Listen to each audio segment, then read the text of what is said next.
तनी यूट्यूब पे सर्च किया है आप लोग, वीडियो दोनों जने के देखे के मिली। कहे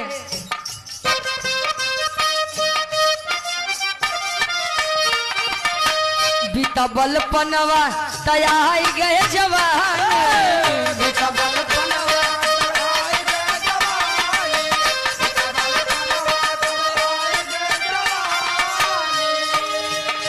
अरे रही रही के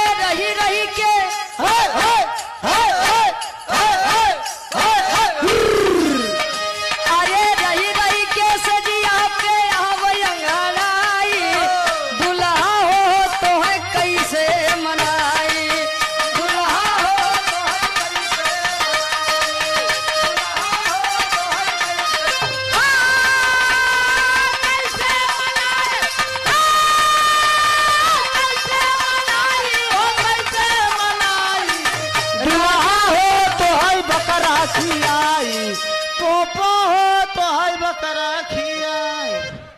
दुनिया सुधर जाए लेकिन डब्लू विश्वकर्मा सावन बीत के बाद ना कबो न सुधरी। सावन बीत के बाद कईयो दिन से बेचारू दूर रहे। अब सुनबे भाई 11 महीना खाया 1 महीना न खावे, गजब आदमी है। 1 महीना न खाए के सोचते हैं स्वर्ग बेटाई जाए।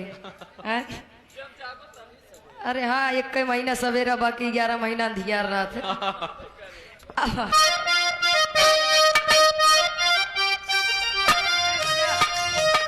कहीं का जाने दे, कहीं का जाने दे, शहर वाली कजरा का जाने दे,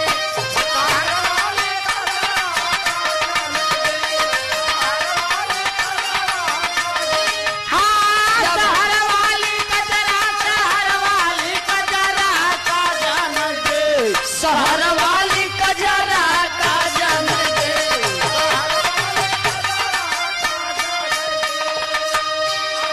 आन के बलमुआ के सेज पे सुतावे, आन के बलमुआ के सेज पे मुतावे, आन के बलमुआ के सेज पे मुतावे।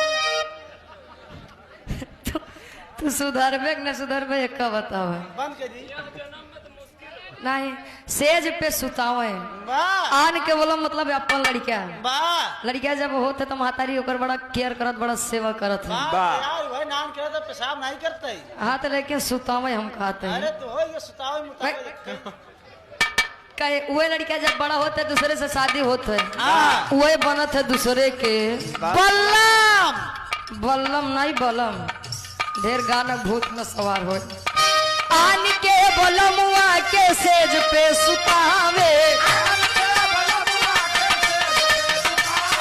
आन के बलमुआ के सेज पे सुतावे। अरे अपने बलम के, अरे अपने बलम के बिछा दी गोनरा का जाने दे, शहर वाली कजरा का जाने दे।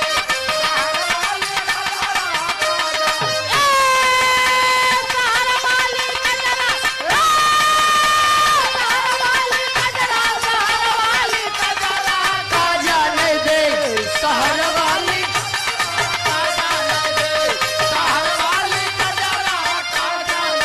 आखिरी लाइन। आन के बलमुआ से हंसी हंसी बोले,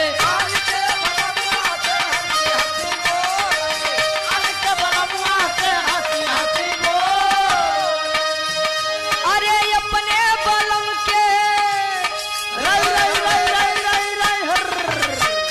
अरे अपने बलम के दिखाई दी नखरा का जाने दे, शहर वाली कजरा का जाने दे।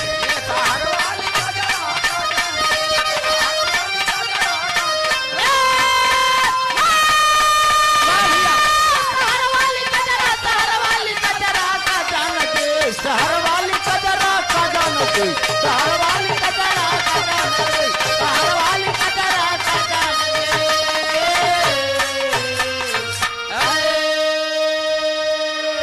गावे बजावे कहा सुन में कोनो गलती कसूर